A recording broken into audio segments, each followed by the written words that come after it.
ليت الغني يقنع ويشكر لا سرق قوت الفقير، ولا يخلي للسقوط آمال غيره آيلة. الصمت بعض أحيان يفضح قبل تأنيب الضمير.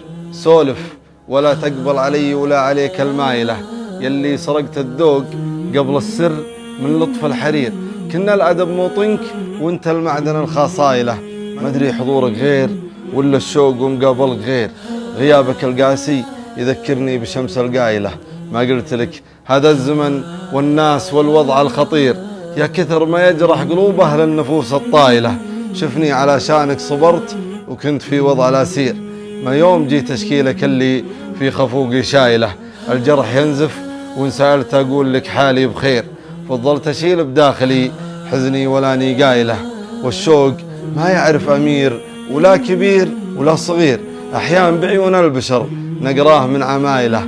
مرات مع نفسي أسولف واكتم السر الخطير، ومرات أعانق بالأفق جرح الزمن وخايله. ودي بشرح السالفة لكني يرجع واستخير، وكلت من غيثه جعل جرد الفيافي سايله. والشعر ما هو حكر لابداع الفرزدق مع جرير، الشعر يكفي له حضر فصيل من فصايله.